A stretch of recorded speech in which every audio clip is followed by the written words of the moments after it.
এই ব্যবস্থায় আমি দাবি অবস্থা করছু এর পেশা আইন কার্যকারী করা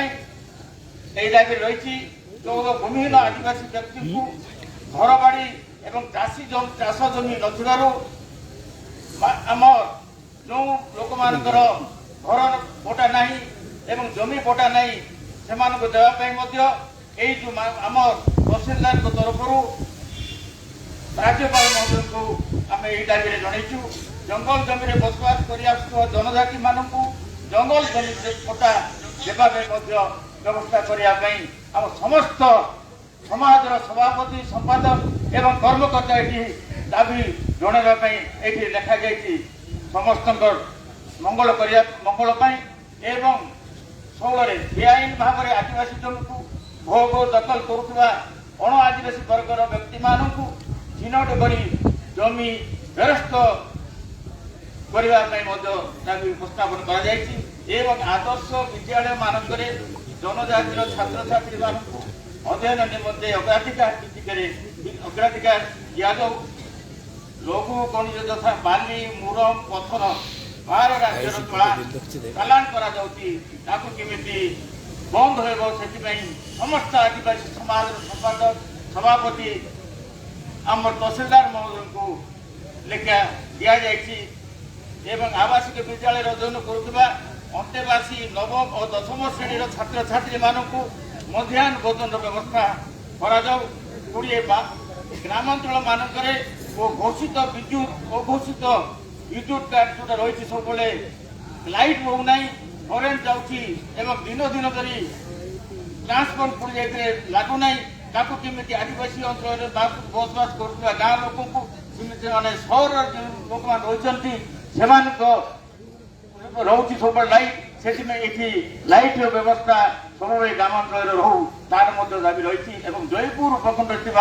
एसएसडी बालिका विद्यालय गुड़िक आवश्यकता अनुजाई महिला सरकारी कर्मचारी नियुक्ति पाई अण जल सेचित जमी मानक जलसेचन सुव्यवस्था जो कलाब रही जोटा ट्रक डबल ट्रक जोटा कि ओवर कलाब हो माइनिंग कलाब हो एवं लिफ्ट इरिगेशन हो अन्य डीप हो सुचारू रूपे कार्य करने लिखा जाए शेष शेष 23 नंबर नवोदय विद्यालय जोटा कि आदिवासी अंचल कोटपाट अंचल जोटा कि छत्तीसगढ़ सीमांत अंचल रही यही अंचल नवोदय विद्यालय कोटपाट प्रतिष्ठा करने दाबी रखा एणु उपरोक्त दाबी गुड़िक कार्यकारी करने सकाशे विहित कार्यानुष्ठान कले परिषद सबू जातिर जो जाति अच्छा सभापति संपादक एवं कर्मकर्ता परिषद आपंठारे चिरकृत हो रही धन्यवाद आज उपस्थित रही समस्त को सभापति मान अनुरोध कर सामने आसी मानपत्र अब जो राज्यपाल जो तहसीलदार जरिया समस्त उम्मित सभापति मैंने आसतु मैंने तहसीलदार महोदय को हैंडओवर कर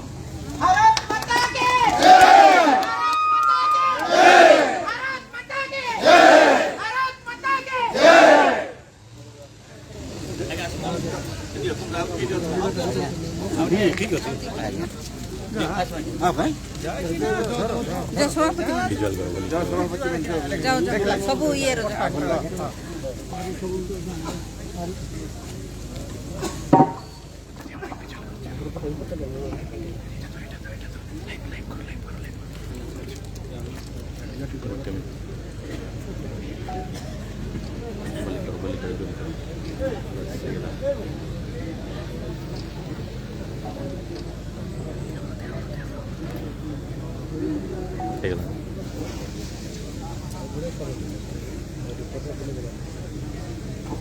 लाइव चलছে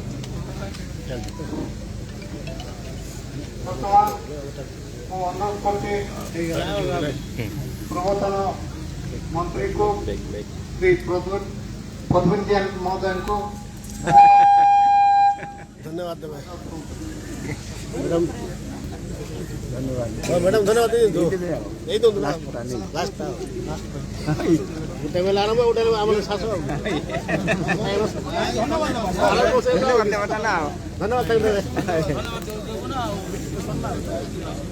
ଧନ୍ୟବାଦ ଦଉଛନ୍ତି ଖଟପାଳ ନିର୍ବାଚନ ମଣ୍ଡଳୀ କୋରାପୁଟ ଜିଲ୍ଲାର ଆଜି ସାରା ବିଶ୍ୱରେ ଆଦିବାସୀ ଦିବସ ପାଳନ କରାଯାଉଛି। ନିଶ୍ଚିତ ଭାବରେ ଆଜି ଆଦିବାସୀ ମାନଙ୍କର ଖୁସିର ଦିନ। ଆଜି ଖଟପାଳ ଅଞ୍ଚଳରେ ଆମେ ସମସ୍ତେ ଆଦିବାସୀ ଏକଜୁଟ ହେଇ ତହସିଲଦାର ପାଖରେ ଆସିଥିଲେ। ଯୋଉ ଭାବରେ ଦାବି ପତ୍ର ପ୍ରଦାନ କରାଗଲା, ନିଶ୍ଚିତ ଭାବରେ ଆଶା ରଖିଛୁ ଯେ ଆଗାମୀ ଦିନରେ ଯେ ଦାବି ପତ୍ର କେମିତି ଆମର ପୂରଣ ହେଇପାରିବ। ସମସ୍ତ ଆଦିବାସୀ ଭାଇ ଭଉଣୀ ମାନଙ୍କର ଆଶା ପ୍ରକଟ ଆମେ କରିଅଛୁ। କିନ୍ତୁ ଆଜି ନିଶ୍ଚିତ ଭାବରେ ମୋ ତରଫରୁ ଧନ୍ୟବାଦ ଦେବି ବିଶ୍ୱ ଆଦିବାସୀ ଦିବସରେ ସମସ୍ତ ଜନସାଧାରଣଙ୍କୁ ଏବଂ ଖଟପାଳ ନିର୍ବାଚନ ମଣ୍ଡଳୀବାସୀଙ୍କୁ ଏବଂ ଓଡ଼ିଶାବାସୀଙ୍କୁ ପ୍ରଥମେ ମୁଁ ଅନୁରୋଧ କରୁଛି ଯେ ତହସିଲଦାର ମହୋଦୟଙ୍କୁ ଯେଉଁ ଦାବିପତ୍ର ଆମେ ଦେଇଛେ ସେଟା କେମିତି ଆମେ ରାଜ୍ୟପାଳ ପାଖରେ ପହଞ୍ଚେଇ ପାରିବେ। ଆପଣଙ୍କର ଗୁରୁ ଦାୟିତ୍ୱ ରହିଲା, ଆମ ସମସ୍ତଙ୍କର ଆଶା ରହିଲା ଆପଣ କେମିତି ପହଞ୍ଚେଇକି ଆମ ଆଶା ପୂରଣ କରିବେ। କିନ୍ତୁ ଆଜି ଆମେ ଆପଣମାନେ ଜାଣିଥିବେ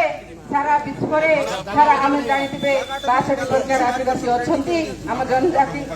ସମସ୍ତେ ଏକଜୁଟ ଏହି ଜାଗାରେ ଆମେ ଏକତ୍ରିତ ହେଇକି ବହୁତ ବହୁତ ଧନ୍ୟବାଦ ଦେଉଛି। ଏହି ଦିନରେ ସମସ୍ତେ ଏକତ୍ରିତ ରହିଥିବା ଲାଗି ଆଗାମୀ ଦିନରେ ବି ଆପଣମାନେ ଏକଜୁଟ ରହି ଏମିତି ଆମେ ଆଗକୁ ଯିବା ନିଶ୍ଚିତ ଭାବରେ ଏଠି କହି ମୋର ବକ୍ତବ୍ୟ ରଖୁଛି। ଧନ୍ୟବାଦ ସମସ୍ତଙ୍କୁ ଦଉଛି।